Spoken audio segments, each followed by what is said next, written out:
Siapapun si A, si B, dan si C itu. Si A adalah harta. Tiap hari kita cari, tiap hari kita kejar dari subuh sampai malam. Tapi ketika di hadapan Allah Subhanahu wa taala, harta hanya jadi harta. Yang kedua, B siapa? B itu keluarga. Bersama-sama kita saat hidup saja. Saat kita mati masuk ke liang lahat, nganter, tapi tidak ada yang masuk ke kuburan, tidak ada yang masuk ke liang lahat. Semuanya kembali ke rumah masing-masing.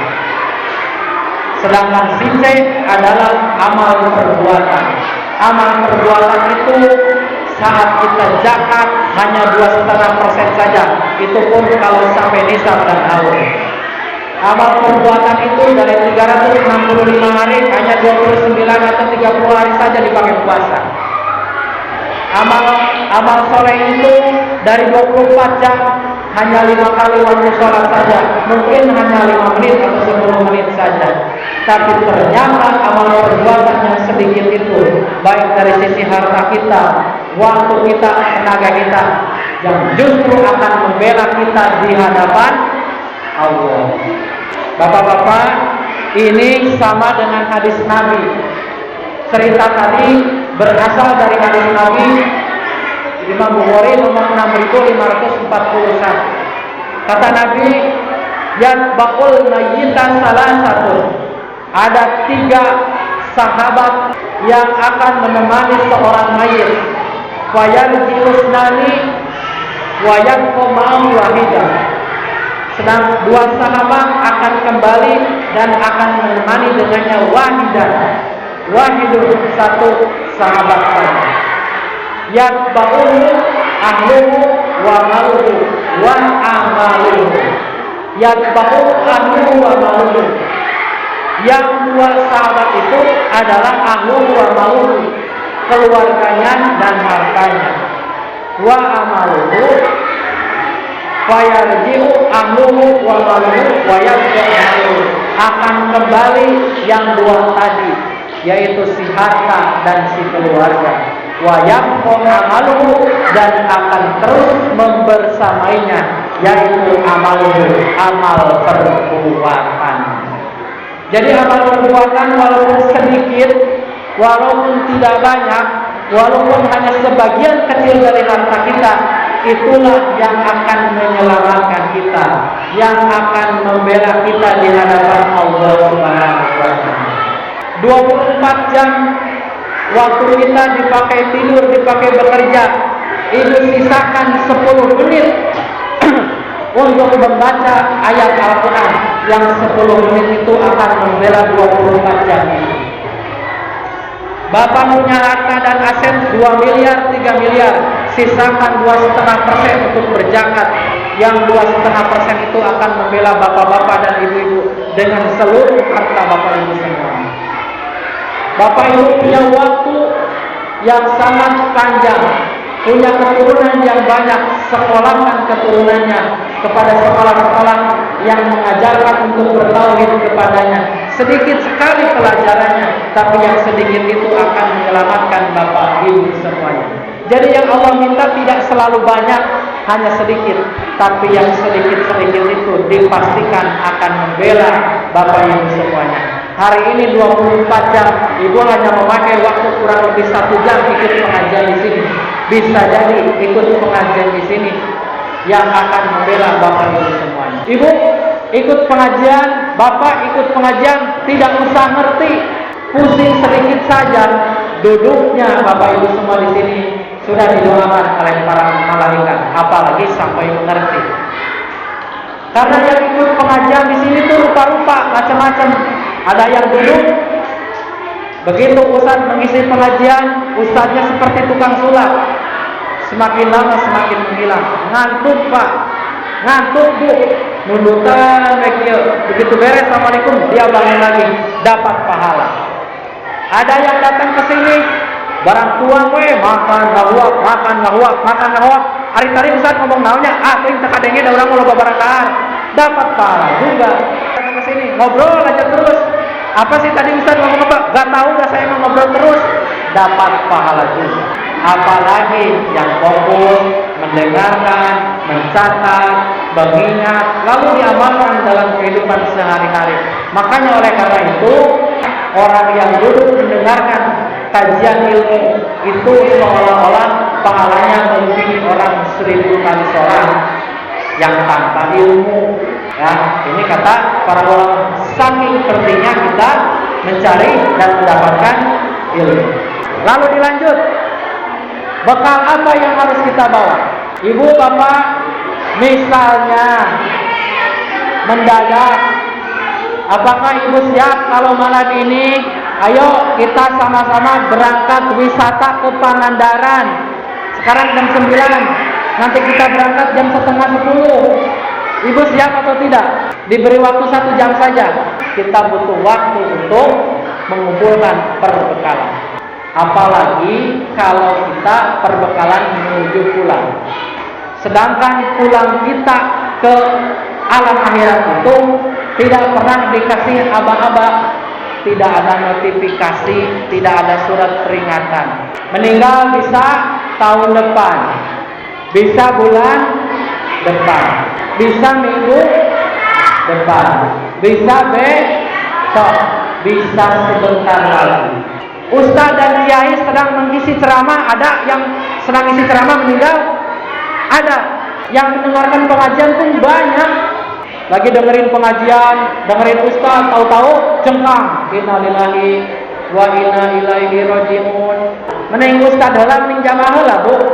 Lamun ustaz heula keur ceramah, can beres. Gagal ceramah atuh. Ari jamaah mah manaot hiji Bu teu karasa, tinggal dikasih sikeun heula, pengajian terus. Bu, sing palanjang yuswanya, loba kene target, masih banyak capaian, loba kene hutang ustaz. Teu acan lunas. Ya, yang meninggal itu tidak bisa diinginkan, tidak bisa pula dihindarkan. Maka oleh karena itu menyiapkan bekal untuk kematian tidak bisa didadak-dadak, harus disiapkan dari sekarang. Apa bekal orang meninggal itu? Wa tazawwaju, berbekalah engkau semua. Fa inna khairuz zad, sesungguhnya sebaik-baik bekal adalah ketakwaan. Ketiga, apa bekal kita? Ketakwaan. Pertanyaan selanjutnya, berapa lama kita akan ada di sana di tempat kembali? Bu, aya nu maot keur orang kene? Aya. Anu nganturkeun usia SD aya? Aya. Keur kakasepna remaja, pemuda, pemudi maot aya? Ini yakin maot aya? Loba. Kalau kita memetik daun teh yang diambil yang tua atau yang muda? Yang muda tuh mau dialat teh, nu budak kene, nu leutik kene, nu ngora kene, eta mah daun teh. Lamun ngana daun bako, nu kolot atau nu ngora? Nu kolot, tuh mau dialat teh nu kolot. Ari ngana daun sampo, nu ngora nu kolot. Kabeh eta mah daun sampo mah nu ngora dialat, nya terlalat, nu kolotna dialat terdomba. Artinya kematian itu tidak bisa diprediksi secara pasti. Ada yang muda, ada yang tua, ada yang sakit dulu, ada yang meninggal tidak sakit dulu. Setiap hari nganter ke dokter, setiap minggu nganter ke dokter, balik ke dokter. Itu bapaknya semua yang ngurusin. Begitu ada pengumuman di masjid, innalillahi wa inna ilaihi rajiun. Siapa yang meninggal? Bapaknya ngurus. Umur mah teu nyaho nya punya, teu apal. Kudu nama mau teh gering kalahan sehat. Sampai hari ini Bu, si ibu itu masih ada dan masih sehat, ya walaupun tidak bisa apa-apa. Jadi bapak-bapak, ibu-ibu, urang tong sok ngarasa jag-jag ngarasa sehat.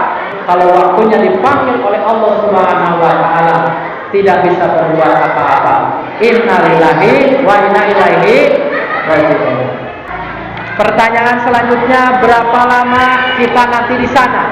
Kalau di dalam Al-Quran kita ada keterangan. Yang pertama dalam Quran surat Al-A'raf ayat 36. A'udzubillahi minasyaitonir rajim. walladzina kadzdzabu biayatina, dan orang-orang yang mendustakan ayat-ayat kami, wastakbaru anha, dan orang itu menyombongkan diri dari ayat-ayat kami tersebut, ulaika ashabun nar, dia ini akan menjadi penduduk neraka, hum fiha khalidun. Berapa lama di neraka? Hum fiha khalidun, dia akan hidup di neraka, melangsungkan kehidupan selanjutnya di neraka selama-lamanya. Yang kedua, walladzina amanu wa amilus sholihat, dan orang-orang yang beriman, wa amilus sholihat, dan mengamalkan amal-amal soleh, la nukallifu nafsan, di mana amal soleh itu dibebankan ke manusia, tidak pernah melebihi batas kemampuannya. Ibu, apakah semua orang di sini wajib zakat? Tidak. Kalau memang tidak memenuhi nisab, tidak memenuhi haul, tidak punya, dia tidak wajib zakat. Bahkan dia diberi zakat. Apakah sholat harus selalu berdiri? Tidak. Kalau memang tubuh kita tidak kuat untuk sholat berdiri, kata Nabi, sholatlah sambil duduk. Kalau tidak bisa sholat sambil duduk, sholatlah sambil jangan sambil tidur, nggak bisa bu, sholat sambil tidur, sambil berbaring. Kalau berbaring tidak bisa, boleh menggunakan isyarat. Kalau tidak bisa menggunakan isyarat, etama disolatan. Mau? Apakah semua wajib ibadah haji? Tidak semua. Kalau uangnya tidak ada ongkosnya, atau ada ongkosnya tapi tidak sehat, tidak lolos cek kesehatan jamaah haji, tidak wajib berangkat haji. Kemudian, la nukallifullahu nafsan illa usaha, Allah tidak akan membebani orang itu sesuai dengan kemampuannya. Bu, dina konteks ibadah. Kalau tidak mampu zakat, dia dizakati. Kalau tidak mampu sholat berdiri, boleh duduk. Tidak mampu berangkat ibadah haji, tidak apa-apa. Tidak mampu berpuasa, bisa diganti qada, bisa diganti fidyah. Selalu ada keringanan-keringanan di dalam ibadah. Tuh ibadah makitunya Allah mabager.